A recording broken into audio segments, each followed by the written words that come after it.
कहाँ से, किस में, विलियम वर्ड्सवर्थ के किस वर्क से ली गई हैं?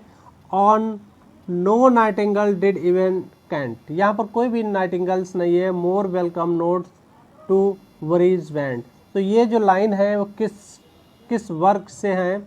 सोलिटरी रेपर की है, और टू आ नाइटिंगेल की है, टू द कुकूज की है, या टू आ स्कॉयलर की है? तो आपने समझ लिया होगा कि ये किसमें की है लाइंस, वो आपको बतानी है। तो ये जो लाइन है, सबसे पहले तो हम देख लेते हैं कि जो लाइन है किसकी है? सोलिटरी रेपर की है। अब यहाँ से थोड़ा सा हम एक्सप्लेन करेंगे। सोलिटरी रेपर की है ये लाइंस, तो यहाँ पर सबसे पहले तो आंसर ही हमें चेक करना है। तो सोलिटरी रेपर की है। सोलिटरी रेपर ये एक टाइप की है। किस टाइप की है? तो टाइप की बात करें तो ये हमारी लिरिक पोएम है। कैसी है? लिरिक, RYCIC, लिरिक पोएम है। ये हमारी लिरिक पोएम है। और ये रोमांटिक पोएट के द्वारा एनी विलियम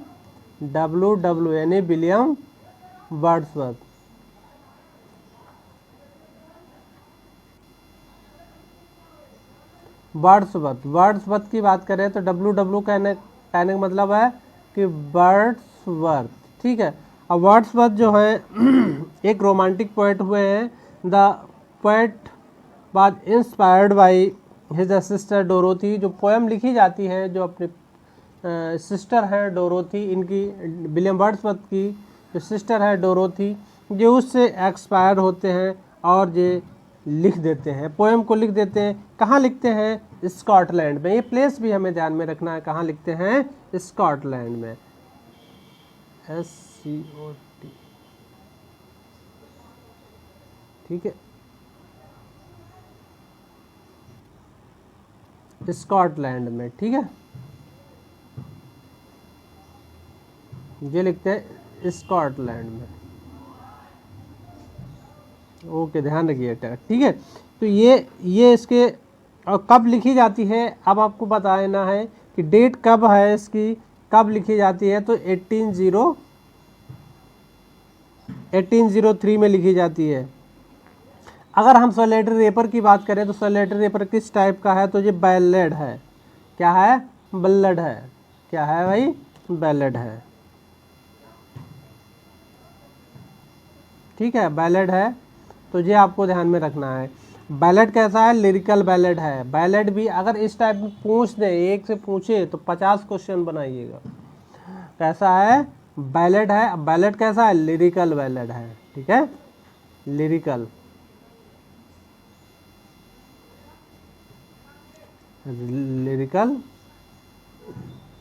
बैलेड है। या एक टाइप की पोएम की बात करें तो पोएम कैसे? लिरिक है। ओड टू द नाइटिंगेल की बात कर लें। ओड टू अ नाइटिंगेल है, टू द नहीं है, ध्यान रखिए। ओड टू अ नाइटिंगेल की पोएम, ये पोएम लिखी गई है जॉन कीट के द्वारा। ये पोएम जो है हमारी किसके द्वारा? जॉन कीट। इसके जो राइटर हैं वो हमारे पोएट हैं। कहने का मतलब है कि वो जो है जॉन कीट साहब की है। और जो जॉन कीट की जो पोएम लिखी गई अंडर द पाल्म, एक जो ट्री है उसमें एक बेर, पाल्म मीन्स बेर होता है, PLUM, क्या होता है? PLUM, palm. तो पाल्म एक पेड़ है, ट्रीज है, उसमें जो है नेस्ट, जो नाइटिंगेल है उसने उसमें घर बनाया हुआ है। उससे इंस्पायर होकर उन्होंने एक पोएम को लिख डाला, जो कि इनके गार्डन के पास में एक, जहाँ पर ये रहते थे वहीं पर एक बेर के वृक्ष में एक उसने नेस्ट बनाया था।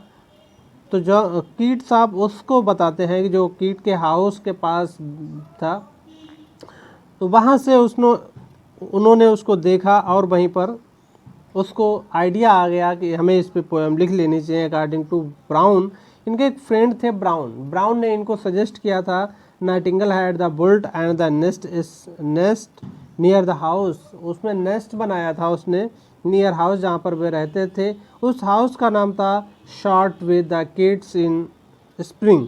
और ये किस समय लिखा गया था, किस डेट की अगर बात करें, डेट आपको कमेंट बॉक्स में बताना है, नहीं अगर बताएंगे तो कोई बात नहीं।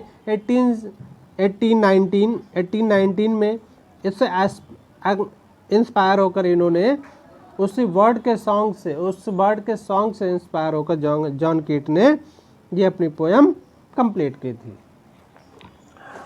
इसके बाद आती है द कुक्कू की बात कर लें तो द कुक्कू की जो पोयम है हाँ, और ये जो ओड टू अ नाइटिंगेल एक प्रकार का ओड है। और ये इसको पब्लिश जब हुआ था 1819 में, ये आता एनल्स ऑफ फाइन आर्ट इनका एक पोएटिक कलेक्शन था, उसमें जॉन कीट ने इस पोएम को पब्लिश कराया था, जो कि एक पर्सनल पोएम है। कैसी है? पर्सनल पोएम है। चलिए इसके बारे में पूरा हमने डिटेल समझ लिया कि जो एक पर्सनल पोएम थी इसके बारे में। टू द स्काईलार्क की बात कर ले हैं, थोड़ी सी बात कर लेते हैं टू द स्काईलार्क के बारे में। जब सबको डिस्क्राइब कर रहे हैं तो इसको भी हम कर ही लेते हैं। टू द स्काईलार्क की बात करें, सॉन्ग लाइक ऑफ 5 लाइन्स, इसमें जो क्या है सॉन्ग लाइक, इसमें टोटल जो लाइन्स हैं वो 5 लाइन स्टेंजा है, यानी 5 लाइन्स स्टेंजा है।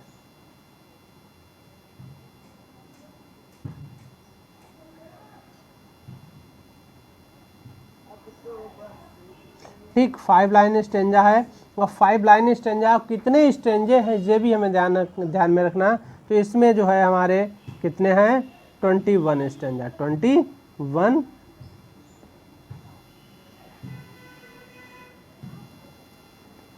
21 स्टेंजा हैं टोटल। जो 21 स्टेंजा, और रैम स्कीम की बात करें, किसकी? हम रैम स्कीम की बात करें टू अ स्काईलार्क की, तो ए बी बी,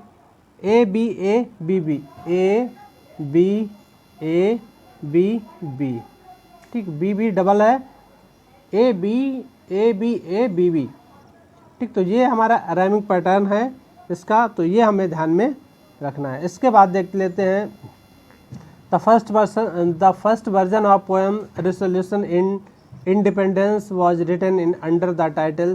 जो इनकी फर्स्ट वर्जन पोएम थी resolution of independence was written in under title की बात करें तो इसका टाइटल क्या था? इसका था लीच गैदर।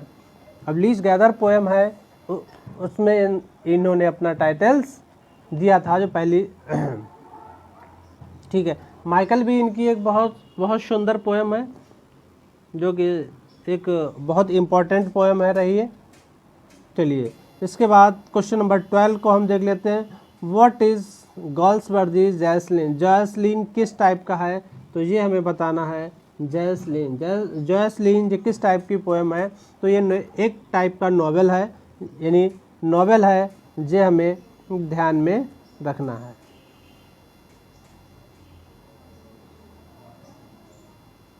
चलिए क्वेश्चन नंबर 13 में 13 कह रहा है, why was Milton's card lady in the college क्यों इनको कहा जाता है? जॉन मिल्टन साहब को लेडी इन द कॉलेज क्यों कहा जाता है? क्योंकि ये जो लेडी इन द कॉलेज इसलिए कहा जाता था क्योंकि इनके घुंघराले बाल थे, लंबे लंबे हेयर थे, ओवल फेस था। फेस कैसा था? ओवल था, गोरा, हैंडसम थे, लंबे लंबे बाल लगते थे, तो इनको एक लेडी ऑफ क्राइस्ट कहा जाता है। लेडी ऑफ क्राइस्ट भी या लेडी इन अ कॉलेज भी कहा जाता था। कहाँ जो पढ़ते थे, जो क्रिस्ट कॉलेज में 1629 में जो इनकी पोएम आई है, तो ये जो है उसी से कोरिलेट करती थी। तो इन्हें क्यों कहा जाता है? He dispenses and sweetness, his thoughts nature ऐसा नहीं था, हिज लिटरेरी अचीवमेंट ऐसा भी नहीं था कि स्टार्टिंग में ही इनको ये जो है पदवी मिल गई थी। तो वहाँ पर होगा स्वीटनेस, देखने में जो बिल्कुल कैसे थे? मासूम लग रहे थे, देखने में बिल्कुल मासूम लग रहे थे। ठीक है, चलिए इसके बाद अगला क्वेश्चन देख लेते हैं। क्वेश्चन नंबर 14 कह रहा है कि which years did Milton's die, Milton's किस ईयर में मिले, कब उनका एक्सपायर हो गए थे। तो ये तो सबको पता है, इसमें ज़्यादा कुछ बताने की ज़रूरत ही नहीं है। तो यहाँ पर जो है 1674 में जो है मिल्टन साहब की मृत्यु हो जाती है, ट्रिपल गेट में इनको दफना दिया जाता है। तो ये चीज़ हमें ध्यान में रखना है बस। इनका बर्थ प्लेस और डेथ प्लेस दोनों प्लेस हमें ध्यान में रखनी है बस। बैलेंस लेटर मीन, अब इसमें हमें इसका बैलेंस लेटर मीन हमें बताना है कि क्या होता है। तो ब्यूटीफुल लेटर राइटिंग या ब्यूटीफुल हैंड राइटिंग या लाइट राइटिंग इन प्रोज या चीफ वर्क इन मास्टरपीस। तो यहाँ पर देखिए बैलेट लेटर्स मीन होता है ब्यूटीफुल लेटर राइटिंग या हैंड राइटिंग, दो में से एक हो सकता है देखिए। तो या फिर तीसरा भी हो सकता है lighters write in the prose. तो क्या ऑप्शन सही है? तो यहाँ पर जो है थर्ड ऑप्शन मेरा सही हो रहा है, लाइटर्स राइटिंग्स इन प्रोज। क्या है?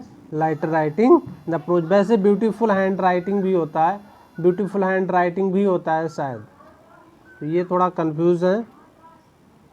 चलिए कोई दिक्कत नहीं, मैं इसको कंफर्म कर लूँगा। वैसे मेरे हिसाब से होना चाहिए ब्यूटीफुल हैंड राइटिंग होता है। चलिए कोई बात नहीं, ऑप्शन जो दिया है उसी के अकॉर्डिंग है, वो हम चलेंगे, कोई बात नहीं। अगर जो डाउट हो क्लियर तो उसको आप कर दीजिएगा। The beggar said property is the great curse. अब यहाँ पे property is the great curse जो है एक स्टेटमेंट है।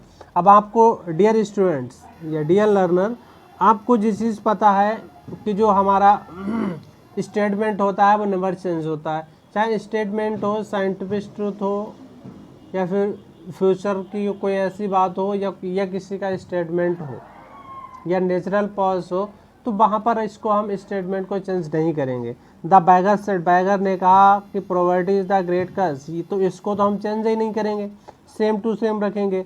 द बैगर सेड दैट, सीधे सीधे इसमें लगा देंगे द बैगर सेड, प्रॉपर्टी नहीं होगा, गलत है, क्योंकि यहाँ पर कंजक्शन की हमें ज़रूरत है। The beggar said that property is a great curse, यानी क्वेश्चन नंबर 16 का ऑप्शन नंबर बी हमारा है वो सही हो रहा है। सी नहीं होगा, सी नहीं होगा। The beggar said that property बाज कर दिया गया, ये नहीं होगा। शेड प्रॉपर्टी हैज़ बीन कर दिया गया, तो ये भी गलत है। ठीक है, चलिए choose the correct passive voice in the of the sentence given below. अब यहाँ पे हमें करेक्ट करना है किसको? पैसिव वॉइस को। The mason is building a well, the mason is building a well. इसको हमें पैसिव बनाना है, तो आपको पैसिव बनाना है तो कहाँ से बनाएंगे? सबसे पहले इसमें देखेंगे द मैसन इज वेल। अब इज लगा है, इज बीन होगा क्या? इज बीन हो सकता है? नहीं होगा। इज बीइंग हो सकता है? बिल्कुल हो सकता है। द वेल इज बीइंग, ठीक। बुल्ड भाई, बुल्ड नहीं, अब यहाँ पे बुल्ड नहीं होगा भाई, बुल्ट होता है, बुल्ड नहीं होगा, तो ये हमारी गलती हो गई। बीन तो होगा लेकिन बुल्ड नहीं होगा। यहाँ पे बीन नहीं होगा तो बुल्ट लगा है, तो बुल्ट यहाँ पे सही है लेकिन बीन यहाँ पे गलत है, समझ रहे हैं। तीसरे में देखिए द वाज नहीं है, यहाँ पर वाज नहीं होगा भाई, हम एक्टिव से पैसिव बदल रहे हैं, डायरेक्ट इनडायरेक्ट नहीं कर रहे हैं, तो यहाँ पे वाज नहीं आएगा, गलत हो गया। चौथा देख लेते हैं, the well is being built, यहाँ पे बिल्कुल सही है, बीइंग के अकॉर्डिंग बुल्ट लगा है क्योंकि वर्ब के थर्ड फॉर्म का यूज़ होना है। द मैसन बिल्कुल सही, यानी डी ऑप्शन हमारा बिल्कुल सही है। चलिए इसके बाद क्वेश्चन नंबर 18 देख लेते हैं। As the weather was bad we stay indoor, simple sentence. अब इसको हमें सिंपल सेंटेंस बनाना है, ठीक है। क्वेश्चन पढ़ लीजिए, समझ लीजिए। As the weather was bad we stay indoors, ठीक है। इसके ऑप्शंस देख लेते हैं। ऑप्शन में क्या है? The weathers was bad and we stayed indoor, ये हो सकता है लेकिन अब यहाँ पे समझ लीजिए, अब उसमें सिंपल सेंटेंस की बात की गई है कि सिंपल सेंटेंस हमें बनाना है। अब डियर लर्नर या डियर स्टूडेंट, आप कुछ भी कह लो, डियर फ्रेंड्स मान लीजिए। अब यहाँ पे बताया गया है कि the weather was bad, weather कैसा है, बैड है। अब यहाँ पे हमें सिंपल बनाना है। सिंपल का मान आपको पता है कि सिंपल में एक ही वर्ब होगी, जो हमारी वर्ब होगी वो एक ही होगी। अगर एक से ज़्यादा दो वर्ब का यूज़ किया गया इसका मतलब वो सिंपल नहीं रहा है। द वेदर वॉज, एक तो बैड हो गया, एंड इंस्टेड यहाँ पर दो वर्ब का यूज कर लिया गया, इसलिए ये ऑप्शन हमारा गलत हो गया। ठीक है, क्वेश्चन नंबर 18 है हमारा। हाँ,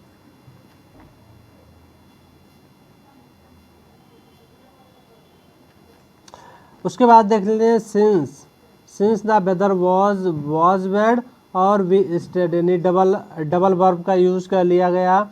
इट इज बीइंग और डी है नॉट। सी वाला ऑप्शन देख लेते, it is being a bad weather, it is being a bad weather, पूरा सब्जेक्ट यहाँ से यहाँ तक उसको बना दिया गया। वी स्टे यानी एक वर्ब है और उसके बाद ऑब्जेक्ट को दिया गया, तो यही हमारा सेंटेंस सही है, बाकी सब गलत है। ओके, अगर समझ में आ रहा है तो लाइक शेयर कमेंट्स जरूर करें और चैनल को सब्सक्राइब जरूर कर दें please. He is believed to have die of malaria. अब इसको कॉम्प्लेक्स बनाना है, अब इसको हमें कॉम्प्लेक्स बनाना है, कॉम्प्लेक्स सेंटेंस बनाना। अब आपको समझना है कि he is believed to have die of malaria, तो कॉम्प्लेक्स सेंटेंस बनाना है। He is believed that he would have, देखिए would have die of malaria गलत हो गया। He is believed that he die of malaria, ये भी हमारा क्या है, इट इज़ बिलीव्ड दैट, हाँ बिल्कुल सही है, ही डाई ऑफ मलेरिया, यानी बी ऑप्शन यहाँ पे सही है। It is believed that malaria is, तो ये भी हमारा गलत हो गया, यानी बी ऑप्शन हमारा यहाँ पर राइट है। चलिए उसके बाद चलते हैं question number 20।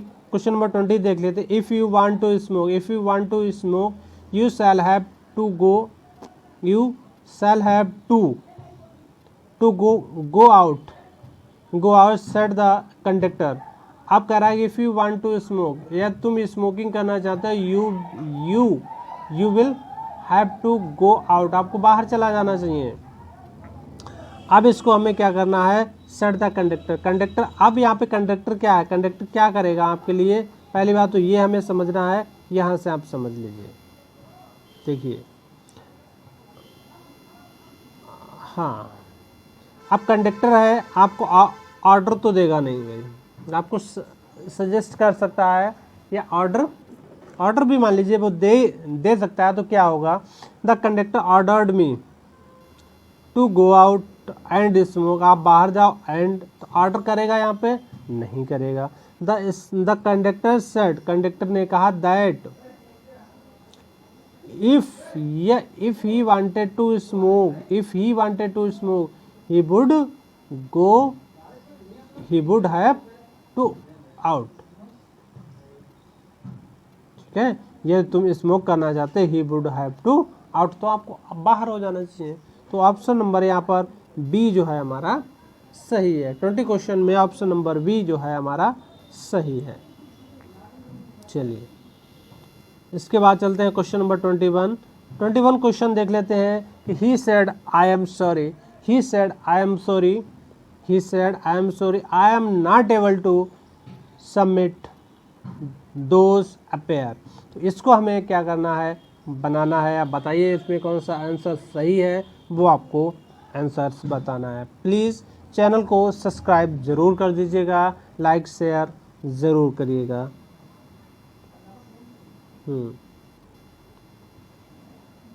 Question number 21 question कह रहा है कि he said I am sorry I am not able to submit those appear. इसको हमें बताना है, तो इसमें कौन सा सही है। देखिए ही सेड आई एम सॉरी, तो इसका ऑप्शन हमें चूज करना है कौन सा सही है। देखिए she said, sorry she said, she, अब she said she was sorry, ये तो कोई लॉजिक नहीं है। सी का मतलब ही नहीं बनता है, तो ये तो हमारा गलत हो गया। चलिए, she said that she was sorry, she was sorry, she was sorry and she will not, कोई लॉजिक नहीं बन रहा भाई, कोई लॉजिक्स नहीं हो रहा, तो गलत है, सेंटेंस ही गलत है। देखिए, she said and she was sorry and she will not able, क्या है, कुछ नहीं है। सी अपोलोगाइज, उसने जब कोई चीज़ हमें गलती महसूस करते हैं या जब हम किसी से क्षमा मांगते हैं तो अपोलोगाइज करते हैं। She apologise for not being able to submit those papers, तो ये ऑप्शन हमारा सी ऑप्शन यहाँ पर हमारा राइट है।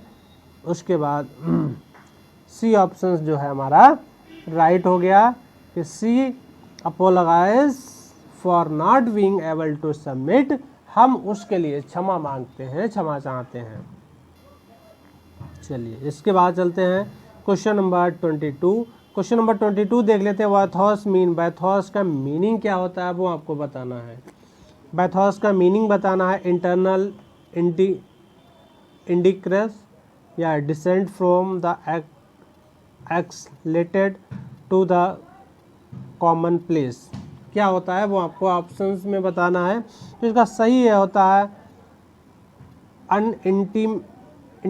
Unintentional indicus of descent from exalted to the common peoples, यानी बाथोस का मतलब होता है option number B, unintentional indicus descent from, तो ये ऑप्शन हमारा सही, ऑप्शन बी इज राइट है। चलिए, क्वेश्चन नंबर इसके बाद 22 यहाँ भी है, ओहो वाह, चलिए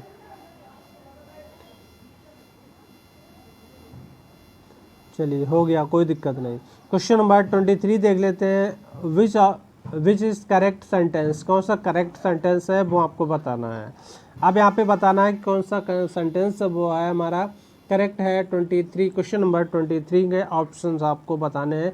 which is the correct sentence, correct sentence कौन सा है। You have 20 rupees, you have 20 rupees, देखिए आप यहाँ पे गलत हो गया, 20 रुपीज़ नहीं, 20 रुपीज़, 20 रुपी, यू हैव 20 रुपी, ये होना चाहिए।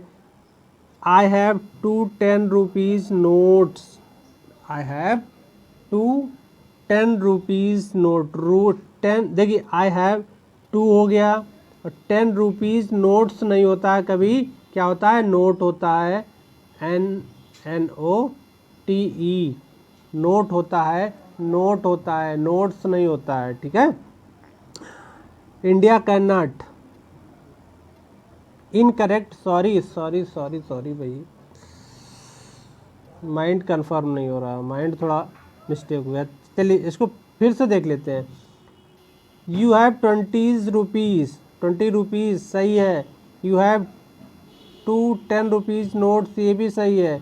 India cannot accept 2 nations, 2 nations, nations में कभी एस नहीं लगता, नेशन में कभी एस नहीं लगता है, सॉरी थोड़ा गलत हो गया, मिस्टेक हो गया, I am very very sorry for you.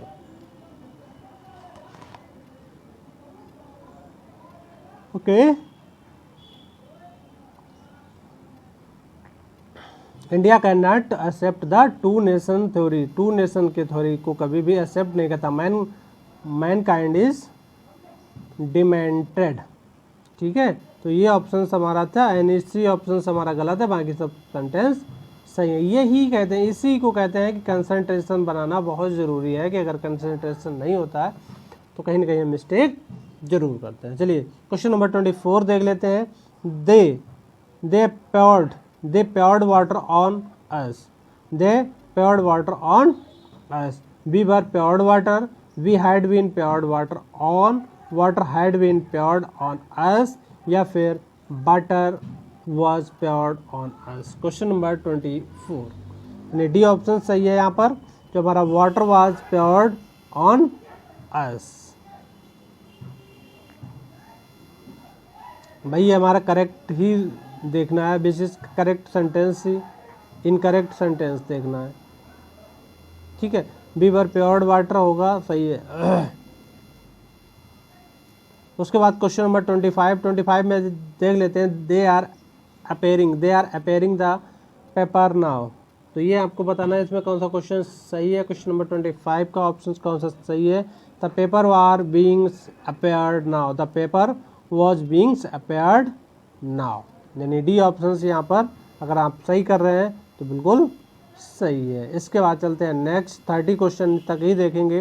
Which of the following expressions is correct, तो कौन सा इसमें करेक्ट है वो आपको बताना है। देखिए योर सिंसियरली है, योर सिंसियरली है, योर सिंसियरली है, या फिर योर सिंसियरली अपोस्ट्रोफी। अब यहाँ पर बहुत ज़्यादा इंपॉर्टेंट है क्योंकि ये क्वेश्चन है एलटी ग्रेड में आया हुआ है, तो आपको ध्यान में रखना है। तो क्या होता है कि योर सिंसियरली यानी ए ऑप्शन यहाँ पर राइट है, बाकी सब गलत है भाई। क्वेश्चन नंबर 27 देख लेते हैं। Who criticised Wordsworth is not follow his on theory of poetry, किसने इसको क्रिटिसाइज किया है कि on theory of poetry. Question number 27 की बात कर लें तो यहाँ पर जो ऑप्शन हमारा कौन सा सही आप कर रहे हैं। अगर आप टी.एस. इलियट को मार रहे हैं, टी.एस. इलियट के ऑप्शन को लॉक कर रहे हैं, तो आप बिल्कुल सही है, गुड है, वेरी गुड, परफेक्ट हैं आप। चलिए इसके बाद क्वेश्चन नंबर 28 में बताना है we are not free against, we are not free agent be part of a machine, our only business to see the companies earn as much profit as it safely can. Who is spoken, ये किसने कहा। Question number 28 में ये जो line है वो किसने कही है। मैन